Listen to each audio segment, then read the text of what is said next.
Okay, I think we're good. All right. Let's get started. Perek Lamed.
All right, trying again. Sorry.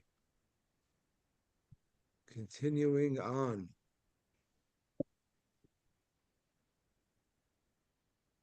All right, so we were doing chapter 30 in Tanya for Friday, and it's like this.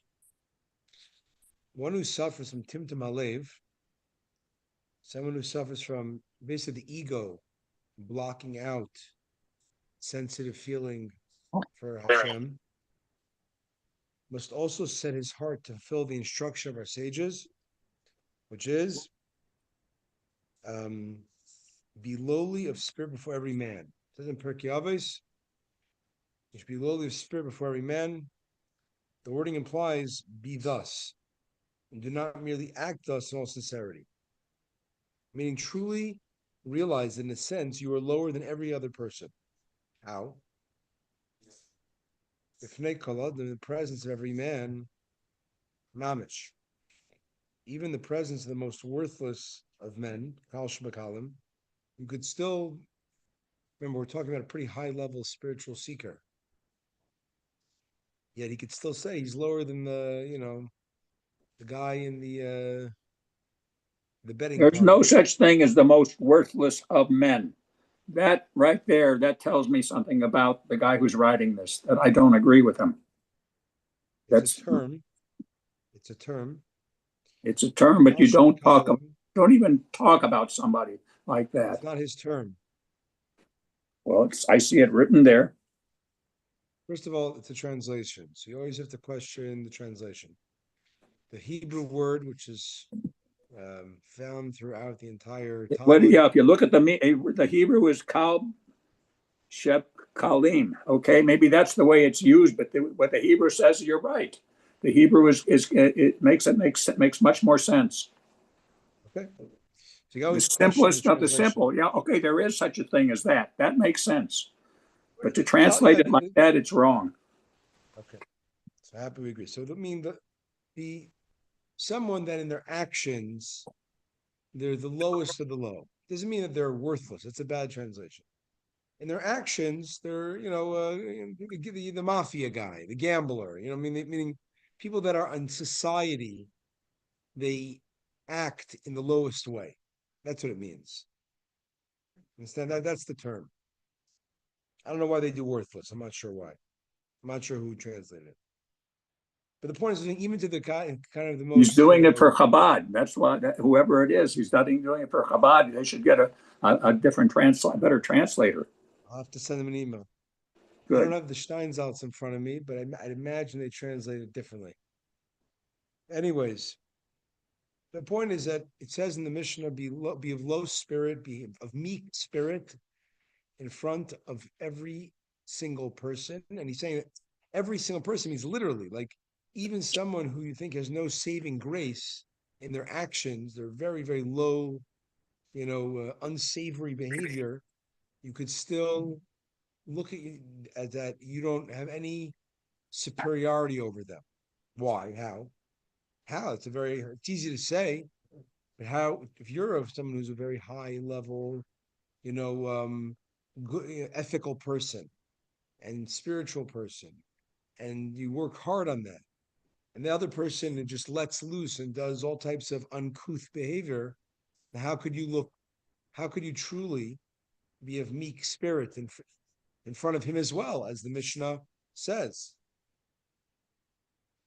So he says like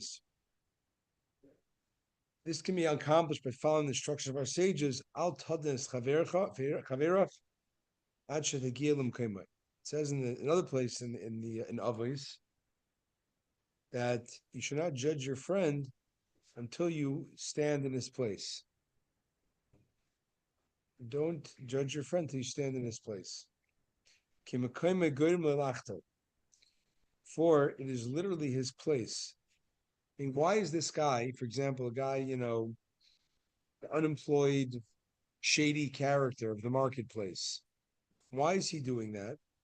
To some extent, Rashi, the sages are telling us it's his place caused him to sin. Someone who grows up in the hood has a lot of circumstances and stuff that's making it hard for him. As it says like this, look, 99. Since his livelihood requires him to go about the marketplace all day, and whenever he's not thus engaged, he of those who sit at the street corners, thus his eyes see all sorts of temptations, and what the eye sees, the heart desires. Additionally, it may be his spiritual place, the nature of his evil impulse that leads him to sin. His evil nature burns like a baker's fiery oven, which is more than a regular oven. As it's written in Hosea, it burns like a flaming fire. Meaning, you can look at this guy and you can look at him and say, why is he such a no good Nick? Because A, he has bad company, bad, bad environment, and it could be he was born with a bad disposition, with a temptuous, lustful, you know.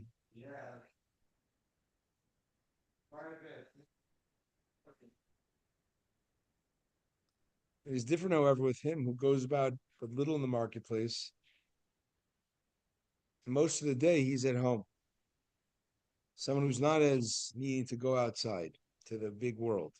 Even if he does go by the marketplace all day, so his physical places might be, let's say a guy does go to the marketplace. Yet it may be that he's not so passionate by nature, so he's not as tempted. But the evil impulse is not the same in everyone. One person's nature may be more passionate, the other is less so, as explained elsewhere. In truth, even he who is extremely passionate by nature and whose livelihood obliges him to sit all day at the street corners, the truth is, you can't ever say this guy, this guy's he's allowed to do what he wants. He still has to answer to God. The guy who's bad environment, bad natural disposition.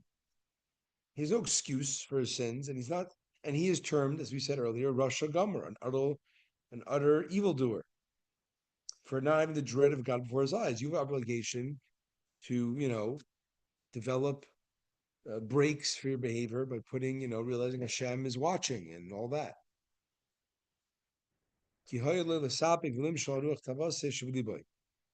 For he should have controlled himself and restrained the feeling of desire in his heart, because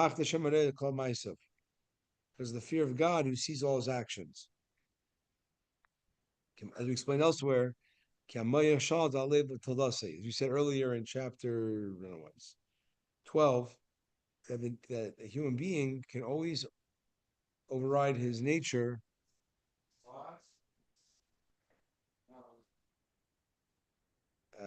so,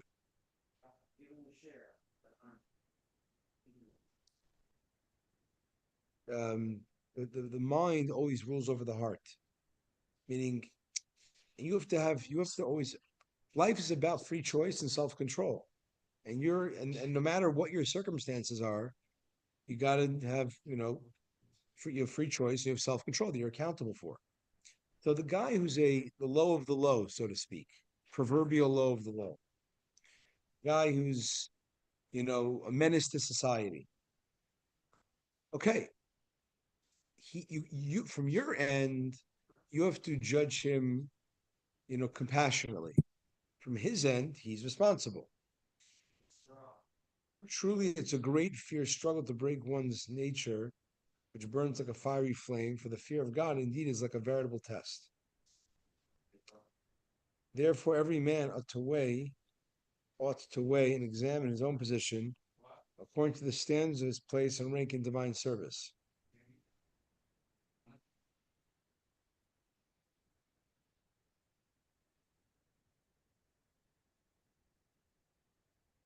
Therefore, every person needs to um, constantly examine his own standards of his place and rank in divine service. So, but again, this whole chapter is to help the person who is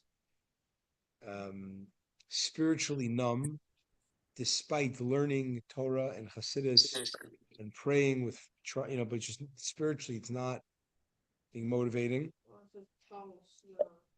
So he says,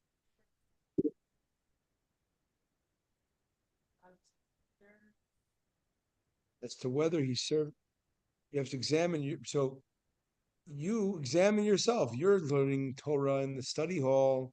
Are you serving God in a manner commensurate with the dimension of such a fierce battle and test? Meaning, we all have our challenges. Some people it's in the marketplace, and some of us it's in our heart or in our mind, in the realm of doing good, for example, in the service of prayer with kavanah. For example, you pour out your soul before God with your entire strength.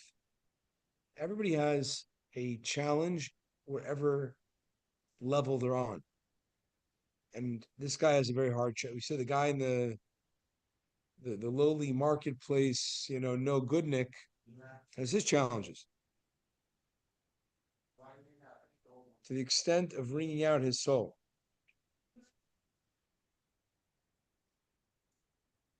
Are you praying with intensity that you're exercising your free choice?